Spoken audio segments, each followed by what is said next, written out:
Hey guys, tonight we journey into the heart of ancient Rome, not to witness its triumphs or politics, but to explore something darker, stranger. While Rome gave us roads, aqueducts, and legal systems, it also gave us some of the most absurd, theatrical, and downright disturbing punishments the ancient world ever saw. So before you get comfortable, take a moment to like the video and subscribe, but only if you genuinely enjoy what I do here. And let me know in the comments where you're tuning in from and what time it is for you.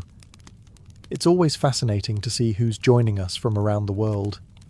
Now, dim the lights, maybe turn on a fan for that soft background hum, and let's ease into tonight's journey together. Vestals buried alive, the high price of virginity. In ancient Rome, the Vestal virgins were the spiritual equivalent of national Wi-Fi. If they went down, everything went wrong. These women were handpicked before puberty to serve the goddess Vesta, keeper of the eternal flame. Their job? Keep that sacred fire burning, and more importantly, stay away from men. For 30 years. Now, breaking a vow of chastity in ancient Rome wasn't just frowned upon, it was treated like detonating a nuke in the middle of the Senate. If a Vestal was caught fooling around, the punishment was literally being buried alive. Yes, alive. Not metaphorically cancelled, not sent to the naughty corner, straight up entombed underground. Why buried and not, say, executed with a sword like a normal ancient crime? Simple. Romans believed you couldn't spill a Vestal's blood. It would offend the gods. So they found a delightful loophole. Dig a pit, lower her in with a flickering oil lamp, a little bread, and a pitcher of water. Because hey, hydration matters. And then seal her in. Voila, no blood, no mess, no divine tantrums. The poor girl would lie there in the dark, thinking about her life choices while Rome dusted off its hands and moved on. You'd think the guys she got caught with would suffer the same fate, but nah. They were usually whipped to death in public. Still brutal, just quicker. To be fair, becoming a Vestal was a big honor. You got front row seats at the games, travelled in fancy carriages, and even had the power to pardon condemned prisoners with a single word. But all of that came with one little catch. Mess up once, and you're sleeping underground, permanently. And yes, Rome took it that seriously. One famous Vestal, Cornelia, was accused during Emperor Domitian's reign. Before being sentenced, she reportedly shouted, "Does Caesar think I've had sex with a god then? Because no mortal man touched me?" Bold move. Didn't work. So if you're ever feeling overwhelmed by your job, just remember, at least your boss isn't threatening to bury you in a hole with some stale bread and a dusty oil lamp.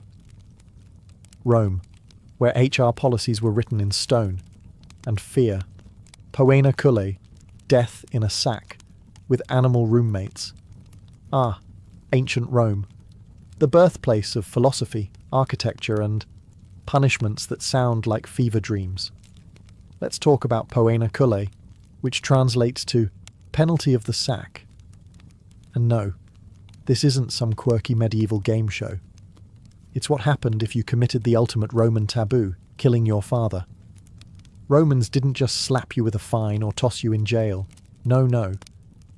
If you murdered dear old dad, they gave you the deluxe punishment package, starring you and 4 unfortunate animals. First, the Romans would tie your hands, maybe give you a moment to reflect on your life choices. Spoiler, you'd made bad ones. Then sew you into a large leather sack. Sounds cozy, right? But it gets better. Joining you in the sack were a dog, for loyalty you lacked, a monkey, because why not add chaos, a snake, to slither through your regrets, and a rooster, perhaps to announce your doom at sunrise. Then the sack, now bursting with bad decisions and animal rage, was hurled into a river, ideally a deep one. The result? A flailing, yelping, screeching, hissing blender of panic and poetic justice. No one really knows why these specific animals were chosen, but historians think it was symbolic. Dogs represented family, monkeys chaos, snakes deceit, and roosters vigilance. Basically, your sins made flesh and feathers. Can you imagine the moment inside that sack? You're being headbutted by a monkey while a snake coils around your leg, the dog's losing its mind, and the rooster thinks it's a Tuesday. If this sounds like the worst escape room ever, you're not far off. The punishment was rare, thankfully, but Rome revived it occasionally just to make a point, usually under emperors who loved the theatrical. It wasn't just about killing the criminal, it was about making a statement, and maybe traumatizing a few spectators while they were at it. So next time your dad makes a lame joke or forgets your birthday, just be glad you weren't born in Rome. Back then, patricide didn't mean therapy. It meant sack time with the serpent circus. Crucifixion. But upside down, flipping the script on suffering. When we hear the word crucifixion, most of us think of one thing: a wooden cross, a slow, agonizing death, and a warning to anyone watching not to mess with the state. It was Rome's signature punishment, brutal, public, and humbling. But leave it to the Romans to occasionally throw in a little creative flair. Enter the inverted crucifixion. Yes, upside down. Because apparently, dying upright wasn't humiliating enough. This method was reserved for special cases, usually people the authorities really wanted to make an example of. Criminals, traitors, and occasionally rebels who insisted on being difficult even in death. But perhaps the most famous upside-down crucifixion was that of St. Peter, one of Jesus' 12 apostles. According to tradition, when Peter was sentenced to die by crucifixion under Emperor Nero, he made a strange request. "Crucify me upside down. I'm not worthy to die like my Lord." And Rome, being the efficiency machine that it was, said, "Sure, why not?" Now here's where things get a little intense. Crucifixion was already one of the worst ways to die, combining asphyxiation, blood loss, and total public humiliation. But flipping the body changed the dynamic. Blood rushed to the head, muscles strained in unnatural ways, breathing became nearly impossible, and it hurt. A lot. Think of it like this. It's the difference between sitting through a boring lecture and sitting through that lecture upside down while someone drives nails into your ankles. Not quite the same vibe. But this wasn't just about suffering. It was about symbolism. An inverted cross became, ironically, a symbol of humility. Peter's choice was meant to show reverence, not rebellion. Unfortunately, that image later got co-opted by horror movies and metal bands, giving it a very different PR spin. The Romans, they didn't care about the symbolism. For them, it was about sending a message. Cross us, and we'll make your death as weird and memorable as possible. So the next time you're hanging out, hopefully not literally, remember that ancient Rome could turn any punishment into performance art. Upside-down crucifixion wasn't just death. It was death with dramatic direction. Decimation, the original team-building exercise with a twist of trauma. When you think of a motivational speech, you might picture a coach yelling, "We win together, we lose together," but in ancient Rome the phrase could easily have been, "We march together," or 1 in 10 of you dies. Welcome to the charming world of decimation, a military punishment so brutal it makes modern boot camp look like a spa day. Here's how it worked. If a Roman unit showed cowardice in battle, tried to desert, or mutinied, the commander had a nuclear option. Not in the explosive sense, more like the psychological warfare sense. The entire group would be lined up, and every 10 soldiers would draw lots. The lucky one? He got beaten to death by his 9 comrades, with clubs, stones, or whatever was nearby. Yes, you heard that right. Not only did you face death, you also had to kill your buddy, the guy you probably just shared wine and bread with the night before, all to prove loyalty to Rome. It was like Survivor, Roman Legion edition, except nobody won immunity and everyone left traumatized. And don't assume they got a break afterward. The 9 survivors didn't get high fives and a long weekend. Nope. They were given barley instead of wheat for rations, a Roman way of saying, "We're disappointed in you," and forced to camp outside the fort's safety. The logic behind decimation was cold but effective. If you feared your own comrades more than the enemy, you'd think twice about running away. And oddly, it worked. Roman discipline was legendary, and decimation kept soldiers marching in line, even if they had to step over a few bodies to do it. One of the most infamous uses of decimation was by Crassus, the wealthy general who formed a triumvirate with Julius Caesar and Pompey. After a humiliating defeat in the Spartacus slave revolt, he decimated a disgraced unit. Because nothing says, "we're back on track," like a casual in-house massacre. So next time your boss says, "we need to boost team accountability," just be glad you're not living under Crassus. In Rome, failure wasn't just punished, it was distributed. The fork of heretics, a medieval neck workout. Nobody asked for. Let's say you lived in ancient Rome, or more accurately, the later Roman Empire, during those twilight centuries when things got weirder, darker, and way more obsessed with heresy. You spoke out against the church or challenged some sacred belief. Rome didn't just scold you, it gifted you an accessory you'd never forget, the fork of heretics. Picture this, a metal rod with two prongs at each end, one end pointed up under your chin, the other jammed right into your upper chest. A miniature trident sandwiching your neck. Sounds uncomfortable? Oh, we're just getting started. Once this lovely device was strapped on, you were forbidden to move your head. At all. Look down. Stabbed. Nod off. Stabbed. Try to whisper a heretical thought to the guy next to you. Stabbed by your own collar. It didn't draw blood, at least not at first. That was the genius. The fork wasn't meant to kill you, it was meant to exhaust you, mentally, physically, spiritually. You'd be left standing sometimes for days, straining every muscle just to avoid impaling yourself. It was like playing a game of Don't Move, where the prize was not slowly skewering your own throat. And while we call it the fork of heretics, it was also used on blasphemers, witches, suspected liars, and anyone who annoyed a bishop before breakfast. It was versatile torture, custom fit for silence, stillness, and soul-shattering discomfort. To make things even more theatrical, the fork sometimes had little Latin inscriptions engraved on it. Things like, "I renounce my sin," or "I am guilty," because nothing boosts your confession like being slowly impaled by typography. What's wild is that this punishment wasn't even one of Rome's most extreme. It was more of a starter pack for sinners. No blood, no public execution, just quiet suffering and internal panic. A sort of intro course in agony, Heresy 101.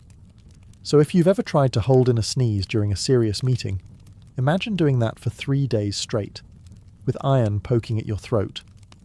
In Rome, silence wasn't golden, it was enforced, with 2 rusty prongs and a neck cramp from the gods.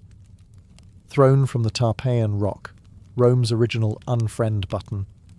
Forget passive-aggressive texts, or dramatic social media unfollows. In ancient Rome, if you betrayed the state, they didn't just cut you off, they threw you off a cliff. Welcome to the Tarpeian Rock. A jagged, 80-foot drop on the southern face of the Capitoline Hill, just a short stroll from the Roman Forum. It wasn't just a scenic viewpoint. It was where the Republic took out the trash, by launching traitors straight off it. And yes, it was just as theatrical as it sounds. Now, the rock got its name from Tarpeia, a Roman girl who betrayed the city to enemy Sabines in exchange for what she thought would be shiny gold bracelets. The Sabines, ever the literal thinkers, crushed her with their shields instead, technically fulfilling the deal. Her body was tossed from the cliff, and the rock was named in her honour. Moral of the story? Don't trust invaders or vague payment plans. But after that, the Tarpeian Rock became Rome's favourite tool for dealing with traitors, corrupt officials, false witnesses, and anyone who made the state go, "Yeah, this one needs dramatic punishment." No hanging, no sword, just a short flight and a sudden stop. The condemned were often stripped, paraded, and then marched to the edge, where gravity handled the sentencing. And yes, there was usually a crowd. Nothing like a good old-fashioned execution to spice up market day. It was public, it was final, and it was symbolic. You weren't just dying, you were being removed from the city, physically and spiritually. The ultimate cancel culture, Rome edition. Interestingly, the rock sat just a stone's throw away from the Temple of Jupiter, which meant that if you lied to the gods or the state, your final moments included a front-row view of heaven. Briefly. Over time, more elaborate punishments came along. Lions, crucifixions, burning tunics. But the Tarpeian rock remained a classic, elegant in its simplicity, brutal in its message. So next time someone says, they really threw him under the bus, remind them, the Romans did it first. No wheels, just stone, and betrayal echoing through the hills. Damnatio ad bestias, death by lion, applause, optional. Welcome to the Colosseum. Stone, sweat, and 50,000 roaring fans. Ancient Rome's version of cable TV. Today's main event? Damnatio ad bestias, or as we'd call it, being fed to wild animals while everyone eats snacks. This punishment, meaning condemnation to the beasts, was Rome's go-to for criminals, traitors, prisoners of war, and, most tragically, Christians who wouldn't bow to imperial gods. And make no mistake, this wasn't just about death. It was about spectacle. Rome didn't believe in boring executions. They believed in theatre. The condemned were tossed into an arena where hungry lions, leopards, bears, or sometimes even elephants were waiting. But here's the twist. Rome being Rome, they often dressed the victims up first. That's right, they turned their deaths into morality plays. One unlucky soul might be dressed as Orpheus, only to be mauled mid-lyre solo. Another might play a mythological villain like Prometheus, only for birds to peck at him in accurate reenactment. It was entertainment, justice, and religious propaganda, all rolled into one fur-covered disaster. You might ask, did they even have a chance to defend themselves? Absolutely not. This wasn't a trial. This was a death sentence wrapped in applause. The crowd came to see blood. And if the lions were sleepy that day, no problem. Romans had tricks, like poking them with hot irons or starving them for a couple of days beforehand. Showtime must go on. And remember, this wasn't limited to hardened criminals. You could end up in the arena for theft, political dissent, or even being on the wrong side of religious law. The only thing standing between you and lion lunch? Favour from a very generous emperor. But don't get the wrong idea. This wasn't just sadism. It was calculated. A warning to anyone watching. Step out of line, and this could be you. Rome ruled by fear and felines. In time, the Christian martyrs flipped the script, turning beastly death into a badge of honour. But for most, damnatio ad bestias was less about glory and more about gore.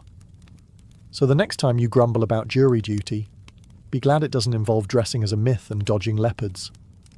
Forced suicide with honour, when Rome let you die with dignity.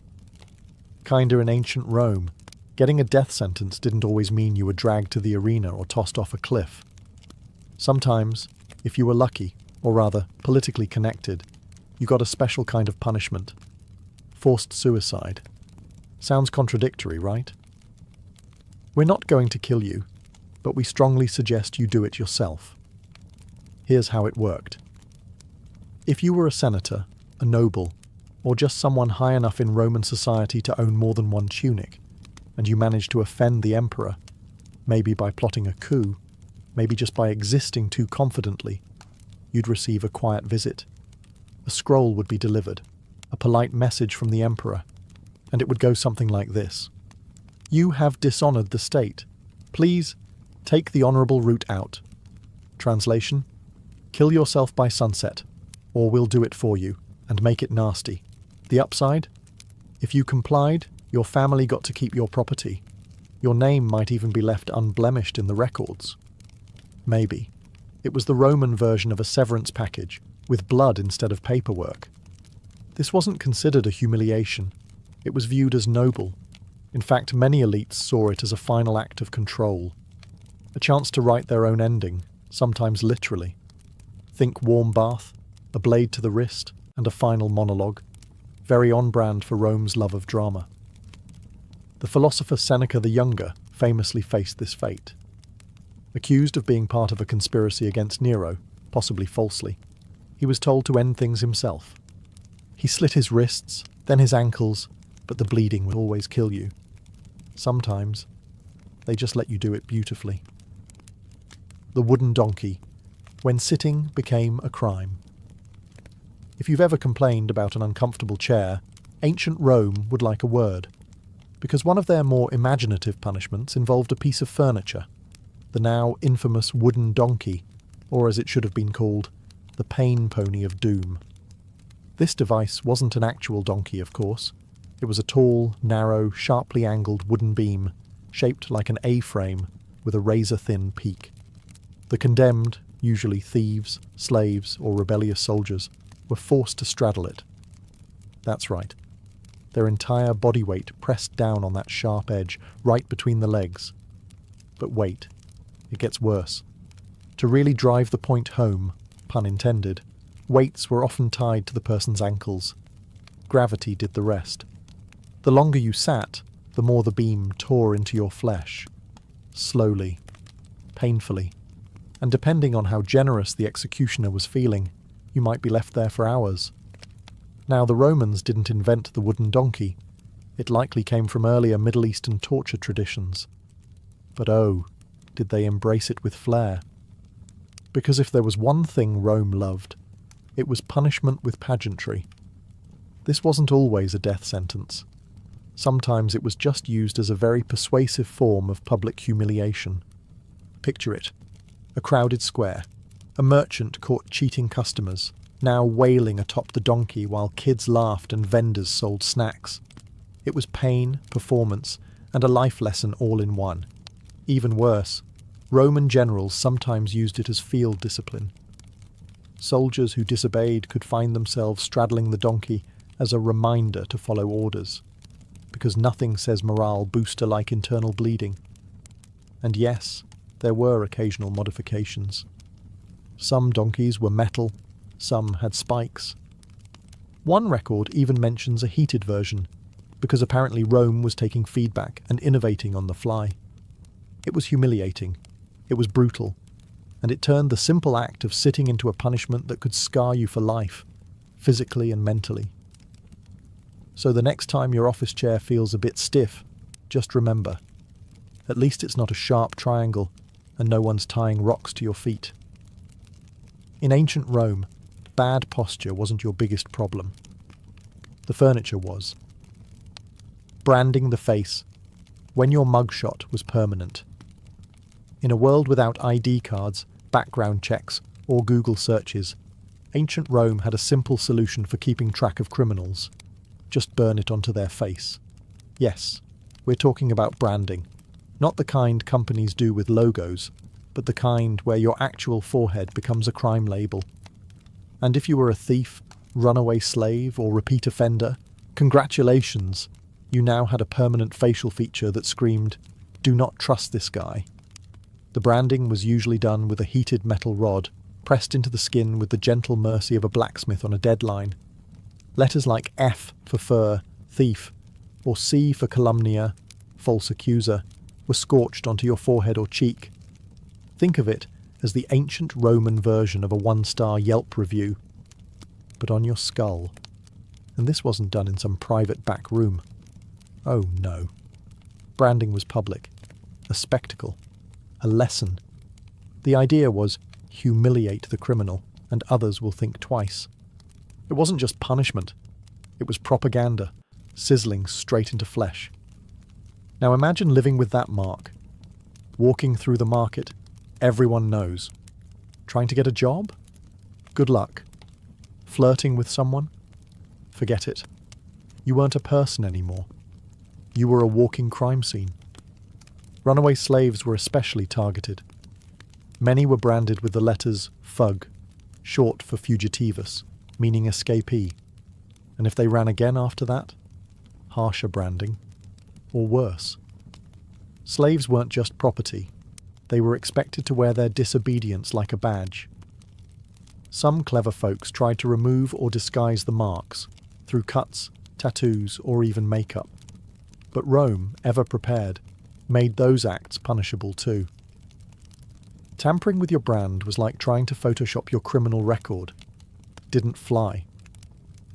Later, emperors like Constantine tried to tone it down, suggesting brands be placed on the hands or legs instead of the face. But even then, the point was the same: permanent shame. So the next time someone says, "Face your consequences," just be glad they don't mean that literally. Because in ancient Rome, they didn't just remember your crime. They made sure your face did too. Tongue removal for blasphemy. Say goodbye to small talk. In ancient Rome, freedom of speech was conditional. You could praise the emperor, debate philosophy, and recite poetry. Just don't blaspheme. Because if you badmouthed the gods, insulted the emperor, or whispered the wrong words in the wrong ears, you might find yourself on the receiving end of a punishment that's both literal and horrifying. Tongue removal. Yes, they really did it. The logic was simple. If your words were dangerous, Rome would silence you, permanently. The process wasn't exactly subtle. There was no anesthesia, no sterile tools, just forceps, iron, and pain. A soldier or executioner would clamp your tongue, slice it off, or in some cases, rip it out entirely. It wasn't surgery. It was state-approved censorship. And it wasn't always about religion. Sure, blaspheming against the gods was a fast track to punishment, especially if you mocked Jupiter in public or questioned the sacred fires. But often, blasphemy meant speaking out against the emperor or the empire's moral order.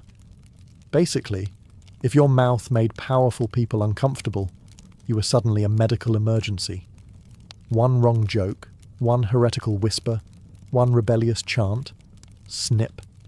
This punishment wasn't just brutal, it was theatrical. Public tongue removals sent a clear message. Words have power, but ours has more. And even if you survived the ordeal, life afterward wasn't exactly a picnic. You couldn't speak clearly. You couldn't argue your innocence. You couldn't even scream properly. It was isolation through mutilation. A scarlet letter carved not into your skin, but into your silence. Ironically, some of the earliest Christian martyrs suffered this fate. They refused to renounce their faith and kept preaching. Rome couldn't silence their ideas, so it went for the messenger, literally. Of course, the Christians then turned these stories into tales of divine courage, which only made the Romans more furious. If you're thinking this sounds extreme, remember, Rome was obsessed with control, and there's no better way to control a person than by cutting out their voice. So next time someone tells you to hold your tongue, be thankful it's just a figure of speech, because in ancient Rome, they meant it. Breaking on the wheel, when your bones became art. If you thought the Romans were running out of creative ways to destroy a person, allow us to introduce the wheel, also known as the breaking wheel, or for those with a dramatic flair, the Catherine wheel, named later in medieval times. It was less an execution and more a macabre sculpture session using the human body as raw material. Here's how it worked. First, the condemned was tied to a large wooden wheel, arms and legs spread, like a grisly human starfish. Then, an executioner armed with a heavy iron bar would begin the real work, smashing the limbs, one by one, slowly, deliberately. The goal wasn't to kill right away. Oh no. The goal was to shatter the bones while keeping the victim alive, snap the arms, crush the thighs, twist the ankles so they no longer looked like ankles. The body would fold unnaturally, becoming a grotesque display of pain and precision. But the pièce de résistance. The broken body was then woven through the wheel's spokes, limbs bent and threaded like a nightmarish macrame project. Sometimes the wheel was hoisted up on a pole, like a flag of warning. Other times, it was left to spin gently in the wind, because why not add ambiance? This wasn't just about punishment. It was public messaging. breaking on the wheel was used for crimes considered especially vile, like murder, treason, or highway robbery. It said to the crowd, "This is what happens when you step too far out of line. And you didn't just die. You decayed in full view." Survivors? Rare. But here's the twisted twist. If someone did survive the ordeal, say they were still breathing after a day or two, they were sometimes shown mercy with a final blow to the chest or neck. Sometimes. As horrifying as this sounds, the punishment outlived Rome. Medieval Europe loved it so much they turned it into an art form, adding spikes, fires, and dramatic scripts. Rome had simply set the stage. So next time you think your commute is rough, remember, at least you're not strapped to a wooden wheel, becoming the centerpiece of a public bone gallery. In Rome, justice wasn't blind. It was bold, brutal, and built for maximum exposure. Execution by hot ash, death by the grainy slow burn. When it came to killing creatively, ancient Rome always had something simmering.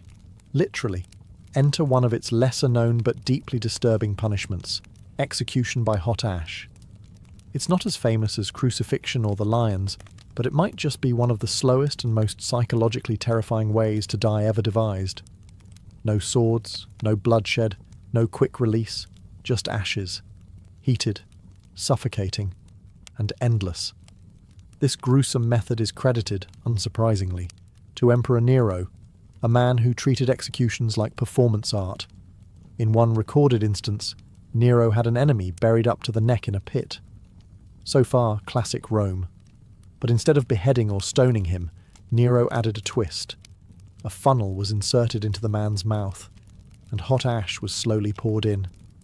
Not boiling water, not fire, ash. At first glance it seems harmless. Ashes are soft, right? But here's where the genius horror kicks in. The ash is scorching. It clogs the throat, sears the lungs, and suffocates from within. It doesn't kill fast. It chokes. Slowly, gradually. You feel every moment, every breath turning to fire, every swallow becoming your last. And as the ash settles, you're not bleeding. You're not burned on the outside. But inside, everything is failing. It's death by dust. Death by suffocation dressed as silence. Why ash, though? Because it was humiliating, undignified. Ashes were the remnants of destruction, used to clean filth, wipe away traces of things burned. To die in ash was symbolic. It meant you were beneath notice, unworthy of steel or flame. You weren't even worth a dramatic death, just the slow grind of what was left over. It's worth noting this punishment wasn't common. It was reserved for those Nero really didn't like. People whose very existence he wanted erased quietly, yet with maximum psychological torment. And to the crowd, it didn't look like much. No blood, no screams. Just a man in a hole, and a trickle of grey dust. So the next time someone tells you, ashes to ashes, dust to dust, remember that in Nero's Rome, that wasn't just poetic. It was protocol. The tunica molesta, Rome's deadliest wardrobe malfunction. In ancient Rome, fashion didn't kill, unless you were wearing the tunica molesta, or as we might call it, the flammable death robe. Picture this. You're led into an arena or strapped to a stake, and instead of chains or ropes, the executioner approaches you with a tunic. Oh good, you think. At least they're giving me something to wear. Then you notice it's dripping, not with water, but with pitch, tar, and oil. This is the tunica molesta, literally annoying tunic, but more accurately, highly flammable nightmare onesie. It was a garment soaked in combustible material, fitted snugly, and then set on fire while you were still very much alive and inside it. This wasn't just a method of execution, it was a public performance, most famously used under emperors like Nero, who turned executions into after-dinner entertainment. During his infamous garden parties, Nero would use the tunica molesta to light the grounds, human torches illuminating his twisted vision of Roman leisure. Who wore it? Arsonists, traitors, Christians, anyone deemed worthy of a particularly theatrical end. The flames clung to the body, melting skin, igniting hair and searing lungs. And there was no escape, no rolling to put it out. The tunic stuck to you. It burned with you. And because Rome loved a good mythological reference, they sometimes modelled it after Hercules' poisoned shirt, a garment that caused the hero unbearable agony before his death. Rome didn't just kill you, they made it poetic. The real genius, if we can call it that, was in the psychology. You weren't just dying. You were displayed. Shrieking, flailing, engulfed in fire while crowds watched. It sent a message clearer than any stone inscription. This is what happens when you cross the empire. Some records even suggest music was played during the burning. Nero reportedly plucked his lyre as the flames rose. Talk about a hot performance.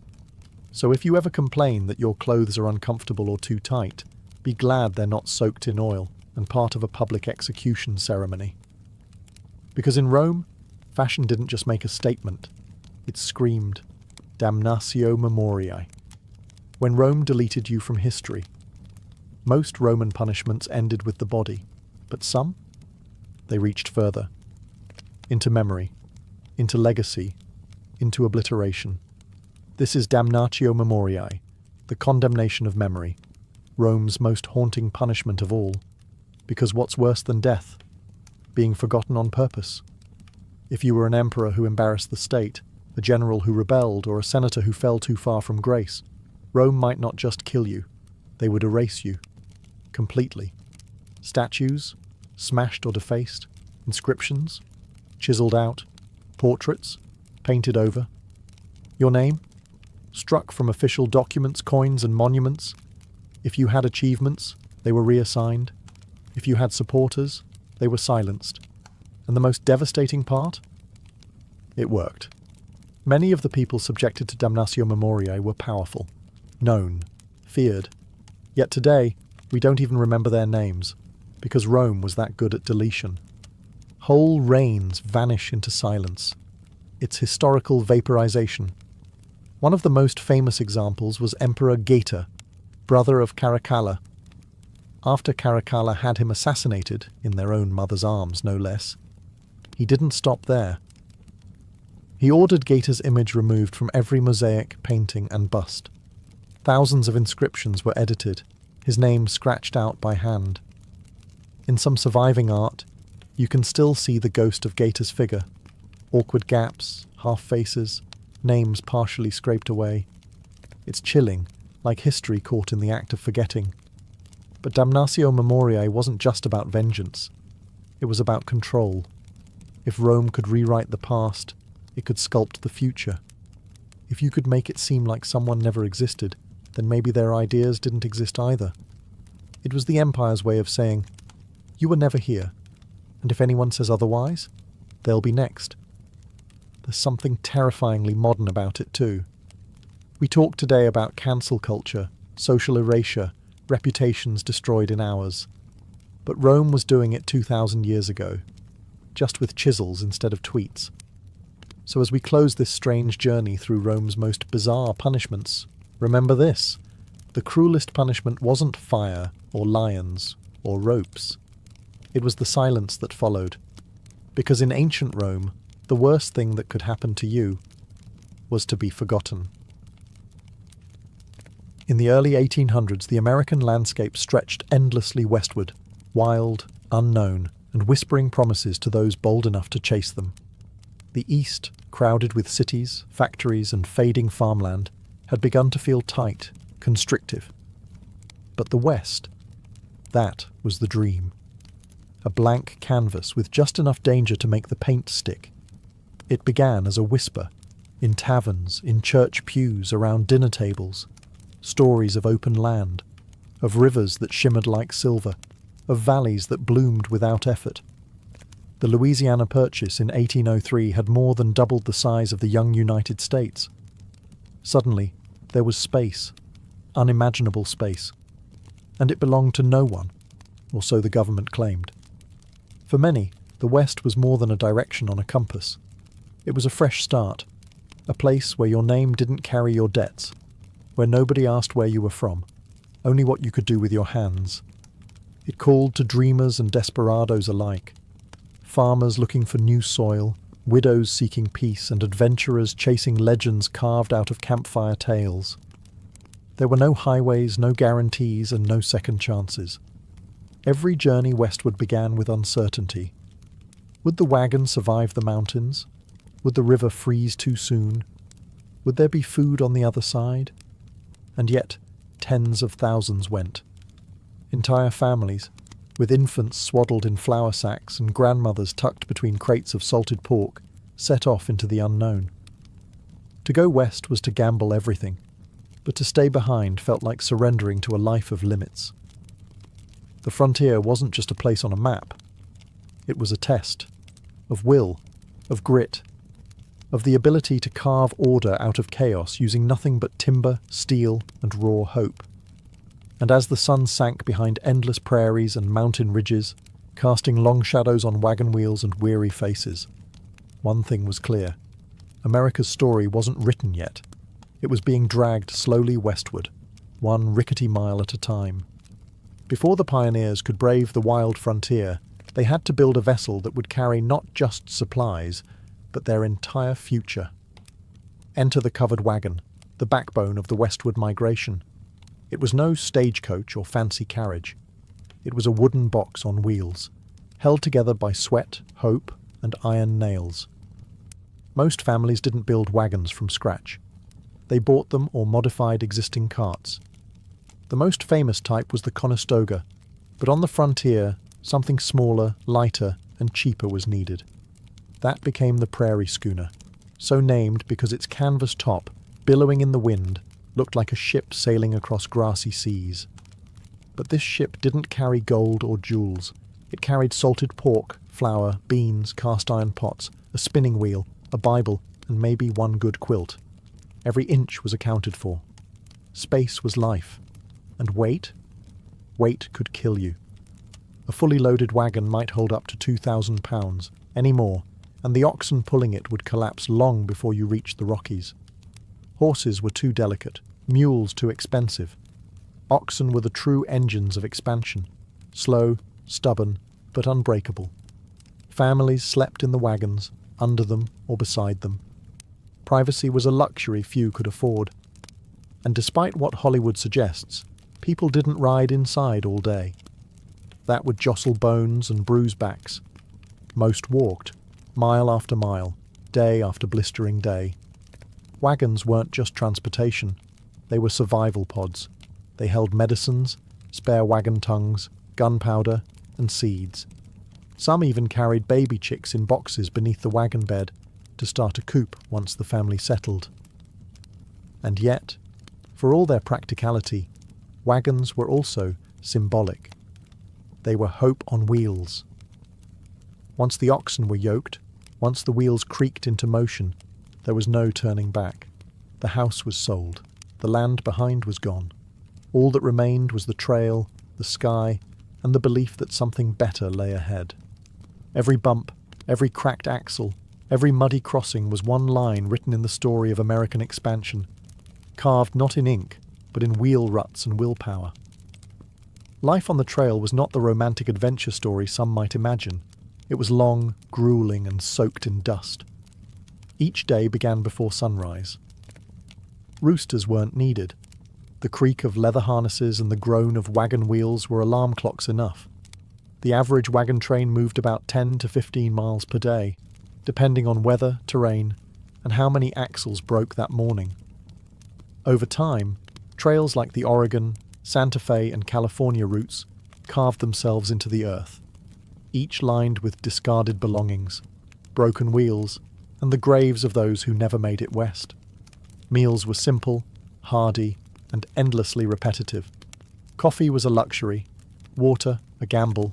Streams could be clean or crawling with bacteria. Boiling it helped, if you had the fuel and time. Otherwise it was luck and prayer. Food was rationed, salted meat, hardtack, dried beans, and sometimes wild game, if someone could shoot straight. Wild onions and berries became treasured delicacies. Illness was the greatest killer on the trail. Cholera swept through camps like wildfire. It came from contaminated water and killed quickly, within hours sometimes. Dysentery, scurvy, and snake bites took others. There were no doctors, only home remedies and hope. Sometimes hope wasn't enough. Still, there were moments of joy. Children played with sticks and stones, or skipped along the wagon's shadow. Weddings occasionally took place on the trail. So did births. Entire families were forged not just by blood, but by shared hardship and dust-soaked camaraderie. At night, the wagons circled, not to fend off native attacks, as often mythologized, but for protection against thieves, animals, and the cold wind. Fires were lit, bread was baked on hot stones, and someone might pull out a fiddle. For a few hours, laughter and music pushed back the darkness, but rest was always brief. Tomorrow brought more walking, more wilderness, and fewer guarantees. Life on the trail was survival by routine. You learned to love your boots and hate your blisters. You learned to mourn quietly and move forward anyway. Because the land didn't wait for grief, it only moved west. After weeks or even months on the trail, the sight of trees, water, and flat land was enough to make a pioneer fall to their knees in gratitude. But celebration was short-lived, because once a family found their spot, the real work began. Homesteading wasn't glamorous. There were no pre-built homes waiting, no fences, no roads, just open land and the ticking clock of the seasons. The first priority? Shelter. Usually a one-room log cabin, barely large enough to hold the family that built it. Tools were limited, and every log had to be felled, trimmed, and hauled by hand or oxen. No chainsaws, no blueprints, just axes, grit, and guesswork. Most cabins had dirt floors, which turned to mud in the rain and froze solid in winter. Windows were often just holes covered with animal hide or greased paper to let in light while keeping out the worst of the cold. A chimney was luxury. Many cabins started with simple holes in the roof to vent smoke. You coughed a lot. Inside, the family slept on piles of straw, furs, or corn husks. Beds were made from rope strung across wooden frames. If you were lucky, the gaps between logs were sealed with mud and moss to keep out the wind. If you weren't, the wind came in anyway. And then came the first winter, the season that tested every soul. If the family hadn't stored enough firewood or food, the months ahead could mean starvation or frostbite.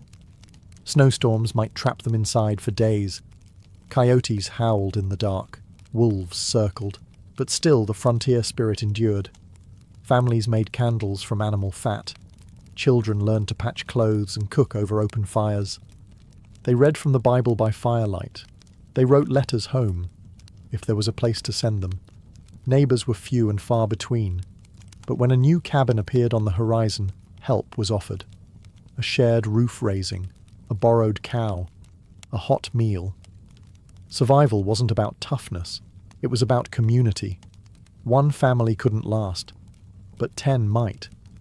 The first winter on the frontier wasn't just cold. It was a quiet crucible, where dreams were either hardened into resolve or buried beneath the snow. On the American frontier, strength wasn't measured in muscle alone. It was measured in endurance, sacrifice, and quiet, relentless courage. And no one embodied that more than frontier women. Forget the dainty damsels of dime novels. These women were warriors in aprons. The moment they stepped off the wagon, they became builders, farmers, midwives, butchers, doctors, and teachers, all wrapped into one. If something needed doing, they did it, because there was no one else. They woke before dawn to churn butter, bake bread, and milk cows, all before most men even rubbed their eyes. They planted gardens, preserved food, tended to livestock, and sewed everything the family wore, often from scratch. In times of sickness, they administered herbal remedies. In childbirth, they acted as midwives, sometimes for neighbours, sometimes for themselves, alone. A woman on the frontier could kill a snake with a shovel in the morning and teach her children to read by afternoon. She might lose a child to fever and still have dinner on the table by sundown. Guns were no stranger to their hands. If their husbands were away, or gone for good, women defended the homestead with whatever was available: rifles, axes, frying pans. There are stories of women fending off wolves, outlaws, and even raiders, all while holding a baby on one hip. Loneliness was the enemy too. For some, the nearest neighbour might be miles away. Letters took weeks, even months, to arrive. The silence could be deafening. And yet, these women endured, knitting civilization from wilderness, one stitch, one lesson, one loaf at a time. Frontier women also formed the heart of community. They organised barn raisings, cared for sick neighbours, and hosted Sunday gatherings when churches were still only blueprints. When towns finally sprang up, it was often the women who insisted on schools, libraries, and law. They weren't background characters in the story of the frontier. They were the backbone. Uncelebrated, overworked, and often overlooked, yet impossible to forget once you knew their strength. So, the next time you picture the Wild West, don't just think of cowboys on horses. Think of a woman, hair pinned back, sleeves rolled up, shotgun by the door, and cornbread in the oven. For every wagon that rolled westward, for every cabin raised and field ploughed, there was already someone there. The American frontier wasn't empty. It was occupied by hundreds of indigenous nations who had called the land home for centuries, even millennia. From the Great Plains to the Pacific coast, the land was deeply woven with native life: hunting grounds, sacred sites, migration paths, rivers filled with meaning. But to the US government, and to most pioneers, this wasn't seen as home. It was seen as potential, and so began a long, painful unravelling of promises. The US government signed treaty after treaty with native tribes, agreements that promised peace, land rights, and resources. But almost every one of these treaties was broken. As settlers poured westward, tribes were pushed back, then pushed again. Sometimes it was with ink, sometimes with fire and bullets. Entire nations were forced onto reservations, often barren and far from ancestral homes. The Cherokee, Choctaw, Lakota, Comanche, and dozens more were made strangers on their own land. Some native groups tried diplomacy, others resisted. Armed conflicts erupted. The Black Hawk War, the Sand Creek Massacre, Little Bighorn. But even when native warriors won a battle, they lost the war. The government simply kept coming, with troops, with railroads, with settlers hungry for space and willing to claim it at any cost. It wasn't just a land grab. It was cultural erasure. Children were taken from families, sent to boarding schools where they were punished for speaking their languages. Sacred traditions were outlawed. Native identity was treated as something to be erased, civilized, or rewritten. And yet, through it all, indigenous peoples survived. Their languages were whispered in secret. Their songs were sung in defiance. Their stories passed down like living fire. The romantic image of the frontier often forgets this cost. But the truth remains. Westward expansion was not a triumph for all. For many, it was a slow, devastating march of loss. To understand the American frontier is to hold both truths at once: the resilience of pioneers and the tragedy of the people they displaced. Because history, like the land itself, holds more than one story. On the American frontier, law and order arrived late, and sometimes not at all. In many newly settled towns, there were no police, no courthouses, and no jails. Justice was less about due process, and more about who had the loudest voice, the fastest draw, or the biggest gang behind them. In short, the law on the frontier wore many faces, and not all of them were good guys. At first, it was the vigilantes who stepped in.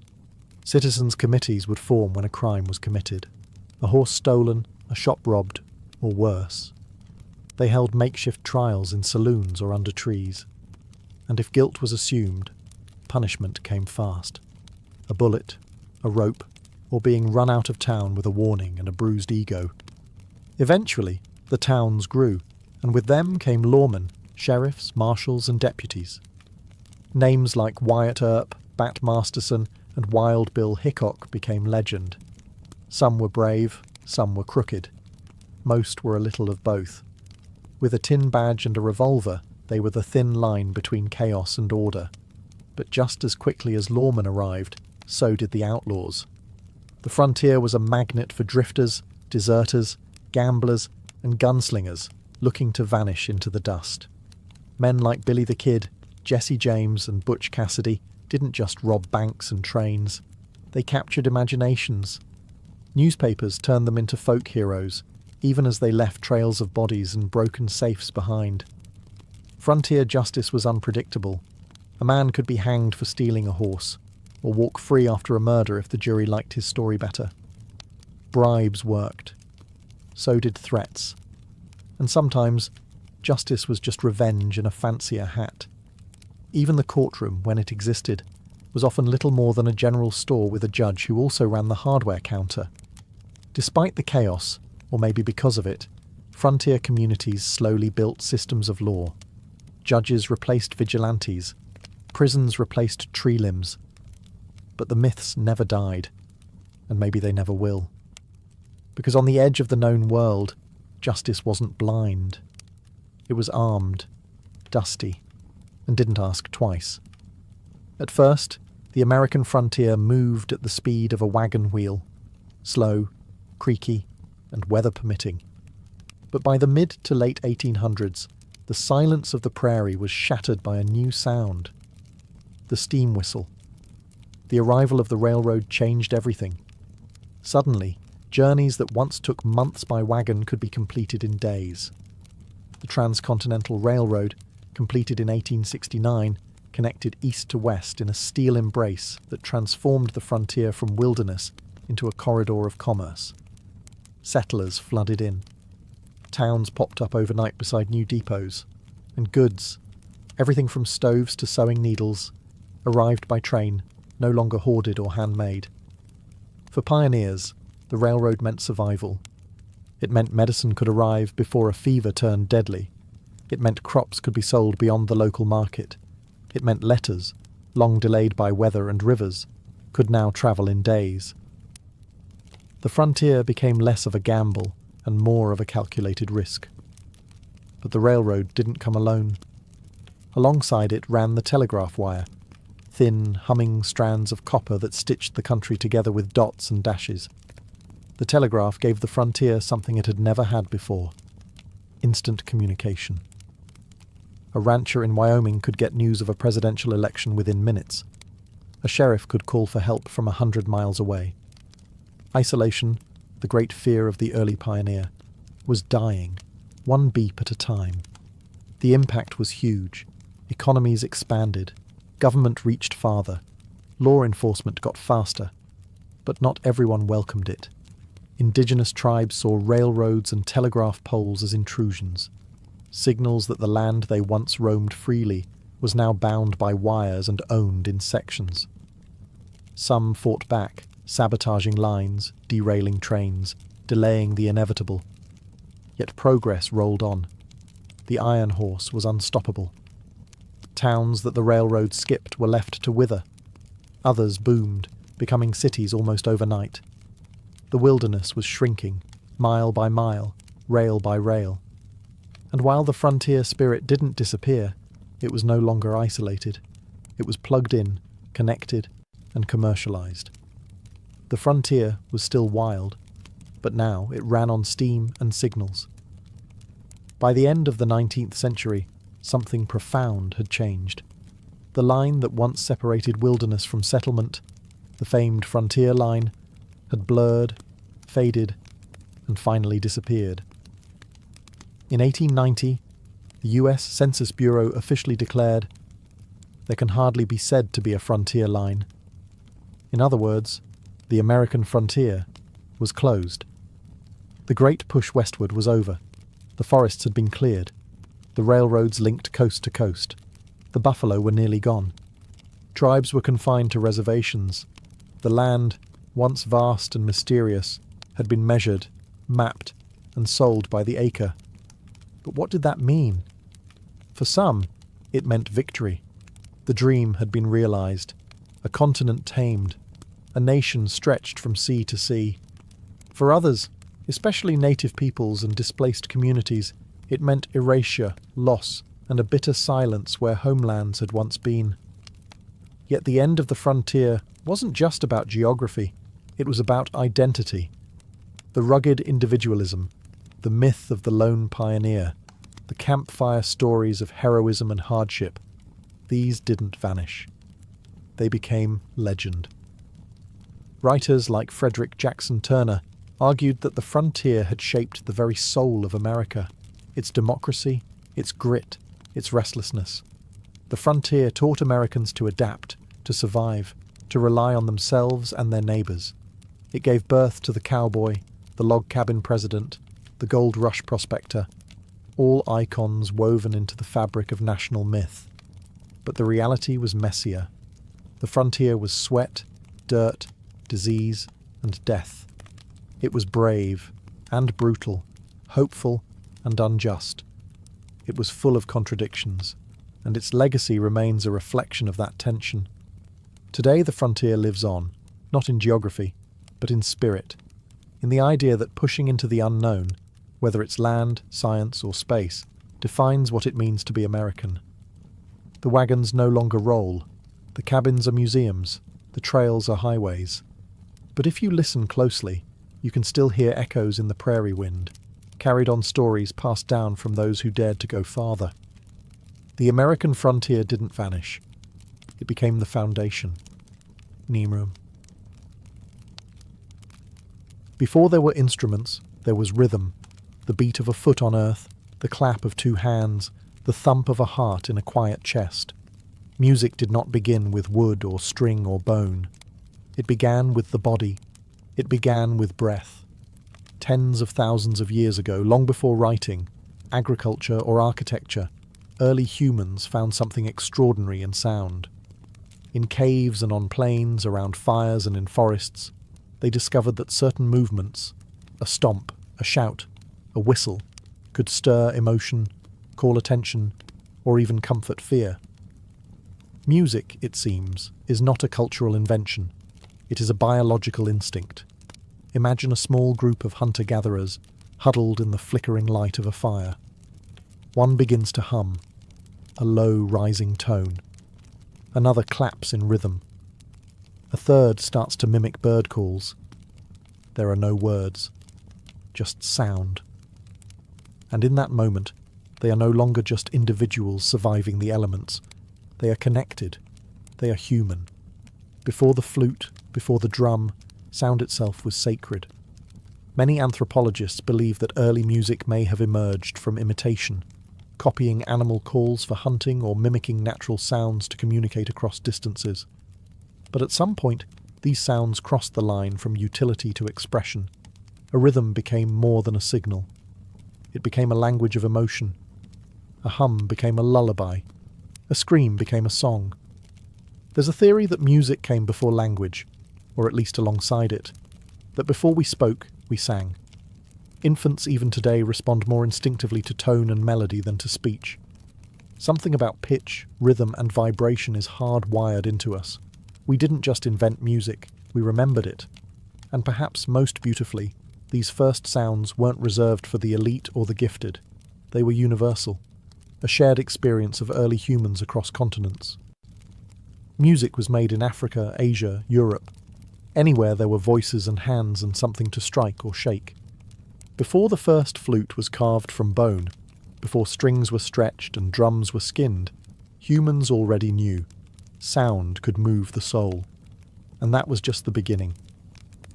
In the chill of Ice Age Europe, where mammoths roamed and glaciers carved the land, a quiet revolution took place, not in tools or fire, but in sound. Somewhere in a cave, an early human picked up a hollow bird bone, bored a few holes into it, and blew. Out came a tone. Pure, haunting, intentional. This was no accident. This was the birth of the musical instrument. archaeologists have uncovered bone flutes dating back over 40,000 years, making them some of the oldest known instruments on Earth. Found in sites like the Hohlfels cave in Germany, these flutes were made from vulture wing bones or mammoth ivory, not easy materials to work with. But their makers took the time to carve finger holes at precise intervals, allowing for a range of notes. That precision tells us something profound. This wasn't random. It was music. Structured, repeatable, crafted for expression. Why did they do it? Perhaps the sound mimicked birdsong, a call to nature. Perhaps it accompanied rituals, marking the transition from life to death or the passage of seasons. Or maybe, just maybe, someone made a flute because they wanted to make beauty in the darkness. It's easy to think of prehistoric humans as crude, focused solely on survival. But the flute suggests otherwise. It speaks of creativity, of a mind that looked at a bone and didn't see food, but possibility. These instruments also imply community. A flute played alone makes music, yes, but in a group, it creates rhythm, harmony, and shared experience. Around a fire, flutes may have joined voices, clapping or drumming on logs and stones. The music would rise, echoing off cave walls, the first concerts in human history. And consider this. These Ice Age flutes predate the invention of agriculture, the wheel, and even writing. In the hierarchy of innovation, music came early, not as a luxury, but as a need. The flutes of the Ice Age weren't just tools. They were expressions of joy, sorrow, mystery, and ritual. Fragile whispers from the deep past, still capable of moving us today. From bone and breath, humanity made melody. If the flute was our first voice, then the drum was our heartbeat. Long before cities, long before kings, there were circles of people gathered under stars, clapping, stomping, and pounding rhythm into the ground. The drum wasn't invented in one place. It emerged everywhere, across continents and cultures, as if the human body and earth itself were asking to be synchronized. The earliest drums were likely simple, stretched animal skin over a hollow log or clay pot. They were tools of rhythm, yes, but also of ritual, communication, and power. A drum beat could summon a god, lead an army, or call a village together. It wasn't just noise, it was a signal. In Africa, some of the oldest known drum traditions trace back tens of thousands of years. There, drums became voices, instruments that could speak tonal languages, mimicking human phrases. In Siberia, shamans used drums to enter trances, their rhythms unlocking gateways to the spirit world. In the Amazon, the sound of a water drum echoed through the jungle like thunder made by human hands. What made the drums so essential wasn't just its sound, but its universality. You didn't need melody. You didn't need formal training. You just needed to feel the beat. And feel it we did. Drums were used in birth ceremonies, funerals, weddings, harvests, and wars. Their pulse gave structure to chaos. A rhythm could bind a tribe together, unify a ritual, or prepare warriors for battle. The beat said, "We are one." Even in early agriculture, drumming had a place. Farmers beat sticks to scare away birds. Harvest festivals featured dances led by drum beats. Rhythm marked time, not just hours, but seasons, cycles, and transitions. Over time, drums evolved. People added carvings, paint, and spiritual symbols to their instruments. Drums were not just functional, they were sacred objects, representing fertility, protection, or divine connection. And always, they connected us. Across language barriers, across generations, across worlds. In a world before clocks, electricity, or writing, rhythm was how we counted, and how we felt. Drums brought sound to life. They made time tangible. And in their pounding, we found not just music, we found meaning. As humanity moved from caves to cities, music evolved from survival ritual into sophisticated art. Nowhere was this more evident than in ancient Mesopotamia, the cradle of civilization. where rivers carved kingdoms and writing was born. Here, music began to look elegant. Among the temples and ziggurats, we find some of the earliest depictions of stringed instruments, harps and lyres, drawn on tablets, carved into walls, and even buried with kings. These weren't bone flutes made in secret. They were crafted with care, adorned with gold, silver, and lapis lazuli, their curves as graceful as their sound. The harp, in particular, became a symbol of refinement, religion, and royalty. Just an instrument, but a myth in wood and string. These early harps didn't have frets or fingerboards. Strings were plucked by hand, and each tone was fixed. But what they lacked in flexibility, they made up for in atmosphere. A Mesopotamian harp didn't shout like a drum. It whispered. Its notes hung in the air like incense, sacred, dreamlike. In these cities, music became organized. Musicians were trained. Scales and intervals were recorded in cuneiform. The harp was used in ceremonies, storytelling, and even astronomy, as scholars mapped the stars and matched them to harmonies, believing the heavens themselves sang in celestial intervals. The presence of harps in Mesopotamian burial sites tells us something profound. Music was believed to follow the soul beyond death. It wasn't just entertainment. It was spiritual architecture, building bridges between worlds. And unlike the thunder of drums or the primal howl of flutes, harps brought a new quality to music.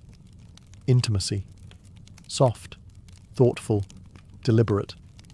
For the first time, perhaps, sound was not just for the gods or the tribe. It was for reflection. With a stretched string and a wooden frame, Mesopotamians gave voice to silence. And from that silence, the first melodies of civilization were born. In ancient Egypt, music wasn't just an art, it was a divine language.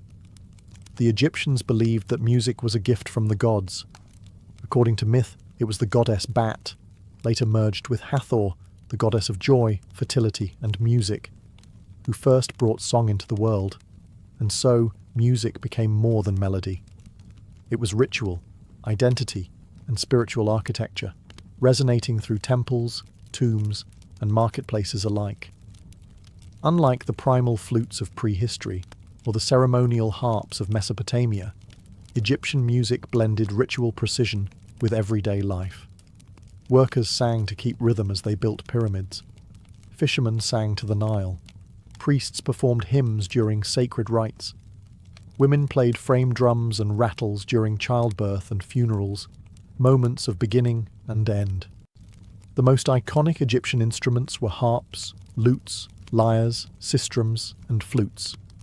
Harps evolved from simple angular shapes to large, curved, decorative pieces with long, arched necks, symbols of status as much as sound. Some had up to 22 strings, crafted with such elegance that they appear in tomb paintings, still vivid 3,000 years later. The sistrum, however, held a unique place. A type of rattle with metal rods that jingled when shaken, it was closely associated with goddess worship, especially that of Hathor and Isis.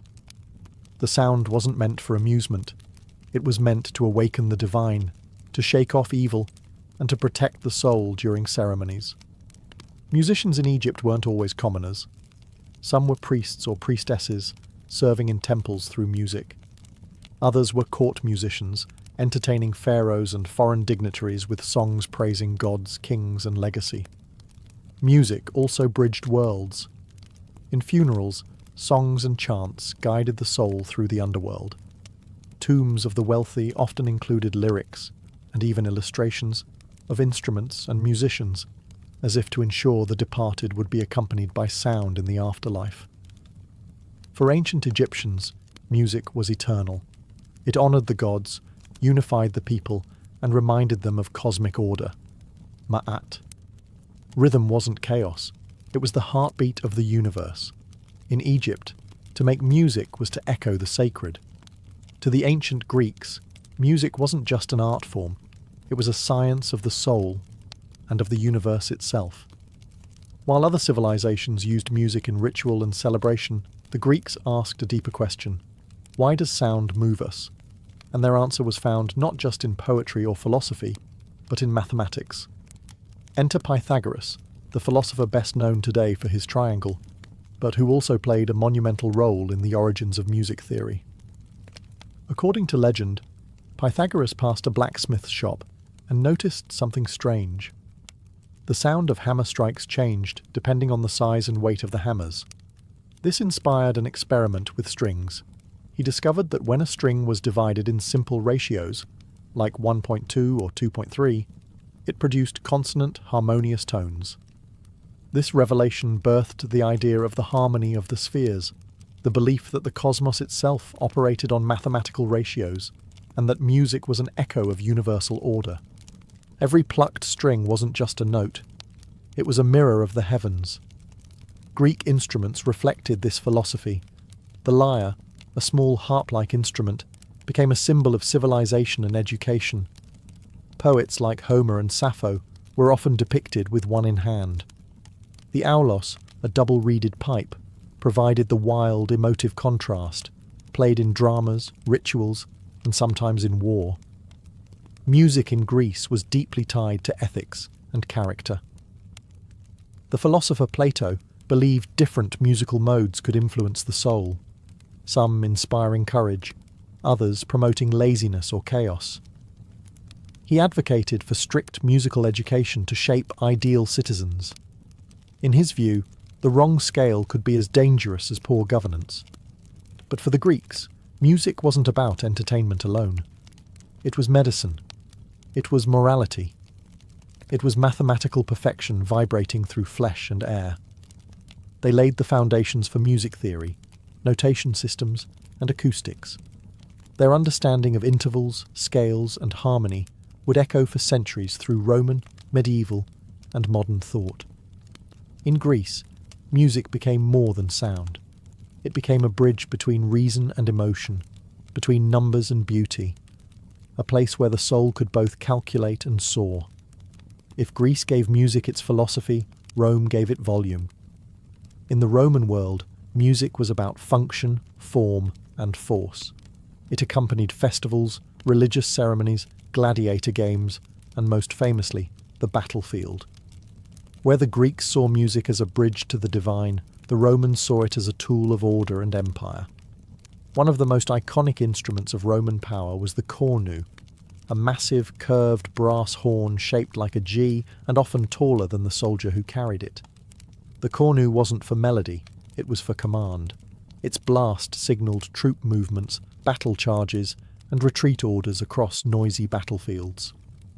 Roman generals didn't just shout, they orchestrated war. Alongside the cornu was the tuba, no relation to the modern one, a straight trumpet that could cut through the chaos of combat. Together, these instruments helped keep the Roman army, the most disciplined force in the world, moving in sync. Imagine tens of thousands of soldiers marching in time to the brassy, haunting calls of these ancient horns. It wasn't just organization. It was psychological warfare. But Roman music wasn't all military. In temples, tibiae, double flutes, accompanied sacred rites. In arenas, music opened gladiator games, not unlike a modern national anthem before a sporting event.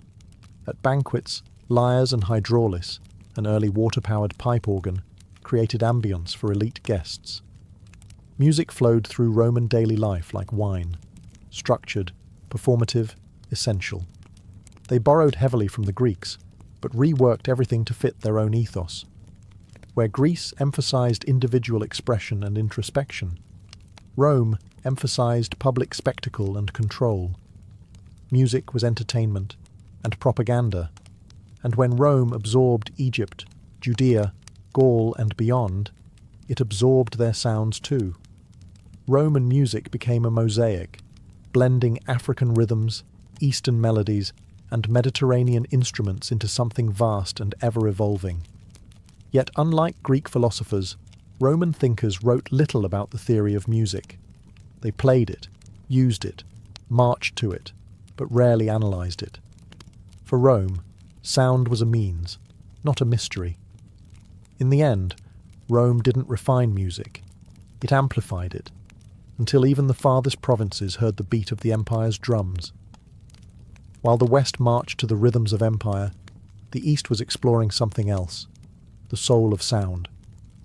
In ancient India, music was not merely an art form, it was a path to the divine. Rooted in the Vedas, some of the oldest sacred texts in existence, Indian music began as chant. The Samaveda, in particular, was a collection of hymns designed not just to be read, but sung.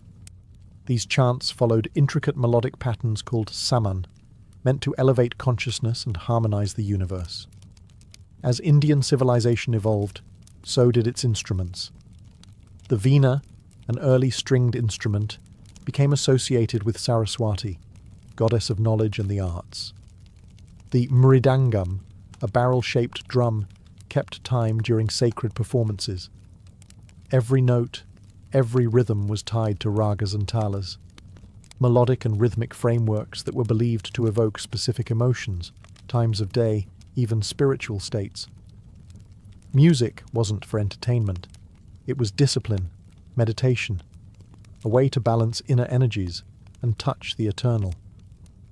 Meanwhile, in ancient China, music was equally sacred, but also political. The legendary Emperor Shun, one of China's mythical 5 emperors, was said to have harmonized the empire through music.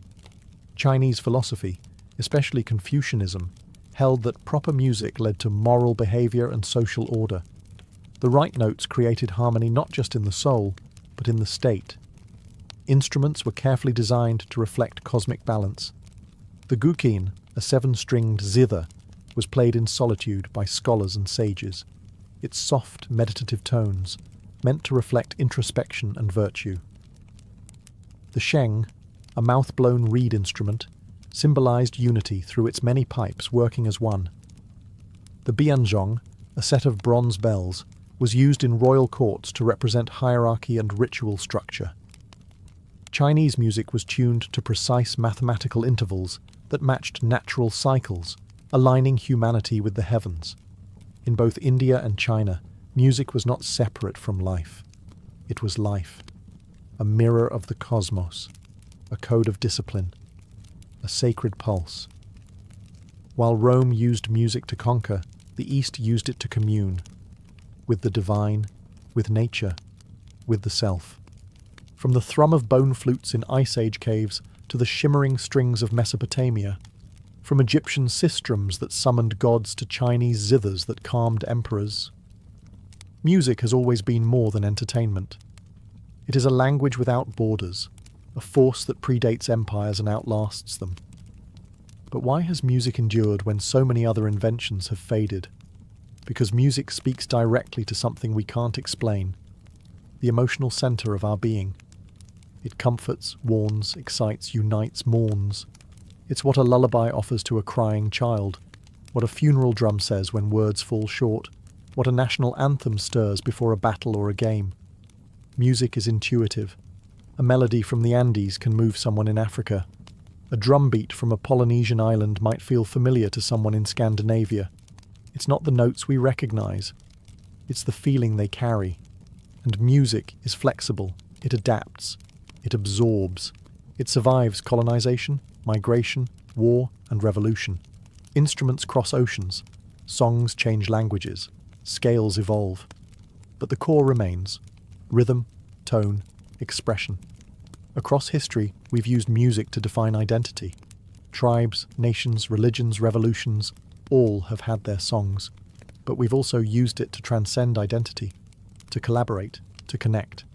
Music doesn't require a shared tongue. It only requires ears and a heart that listens. Modern science now confirms what ancient wisdom intuited. Music alters brainwaves, reduces stress, and triggers memory. Alzheimer's patients, even when words vanish, remember melodies. Soldiers cope with trauma through sound. Babies respond to lullabies before they can speak. We've turned music into therapy, into protest, into worship, into business, into life. In a world fractured by language, belief, and geography, music remains a rare constant, a human signature that traces back to our earliest ancestors, blowing into bird bones and thumping rhythm into stone. No matter how far we advance, in AI, in space, in technology, music reminds us of our origins. It reminds us that we are not machines. We are feeling, thinking, dreaming beings. And as long as we live, we will keep making music. Because long before we had stories to tell, we had sound. And sound made us human.